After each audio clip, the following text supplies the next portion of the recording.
Still got a minute? The mirror in the woods. I wish I had some more sexy ones, but I didn't write it. A mirror hung on the broken walls of an old summer house deep in the dark woods. Nothing ever moved in it but the undersea shadow of ferns, rhododendrons, and redwoods. Moss covered the frame. One day the gold and glue gave way and the mirror slipped to the floor. For many more years it stood on the shattered boards. Once in a long time a wood rat would pass it by without ever looking in. At last we came, breaking the sagging door and letting in a narrow wedge of sunlight. We took the mirror away and hung it in my daughter's room with a bar before it. Now it reflects ronds, aigrettes, releves, and arabesques. In the old house, the shadows, the wood rats, and the moss work unseen.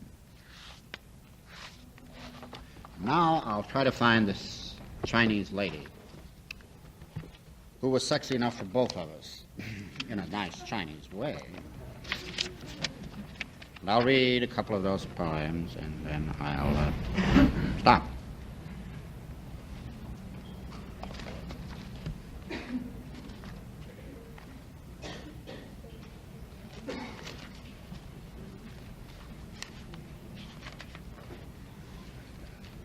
Hysteria.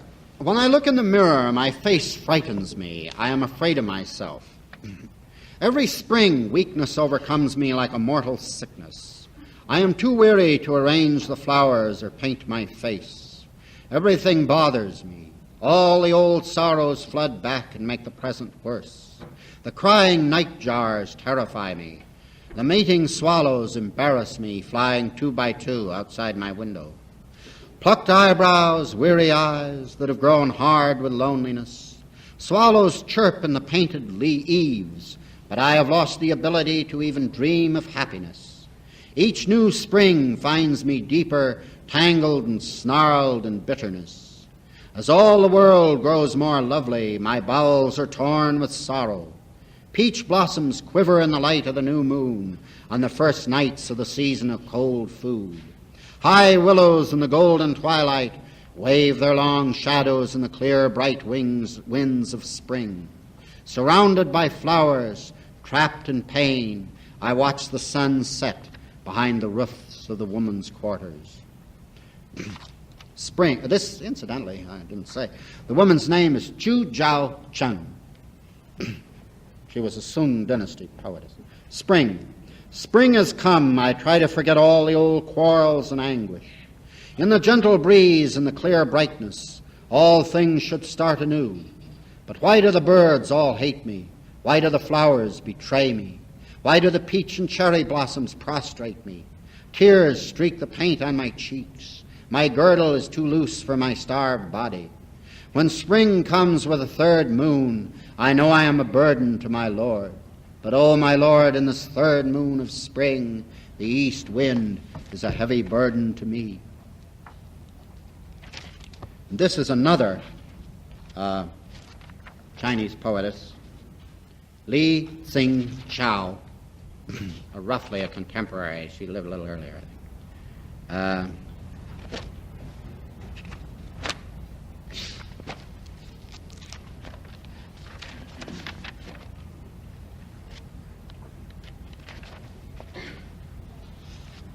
Mist. In my narrow room I throw wide the window and let in the profound lasciviousness of spring.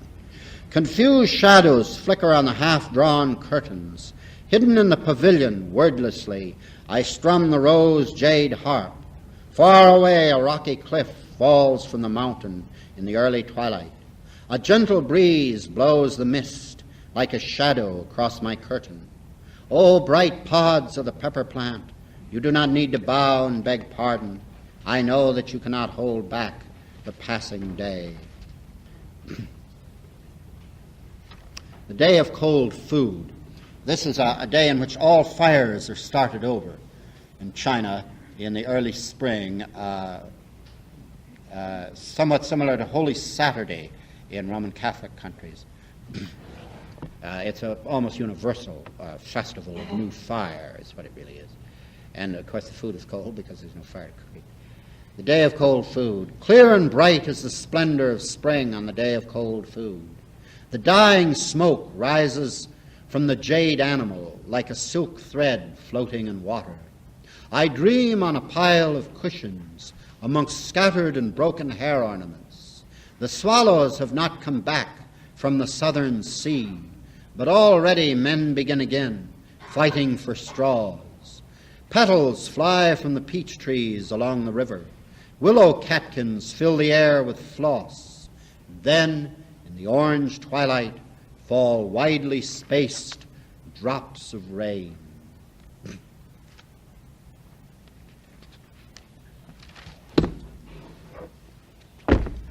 Thank you.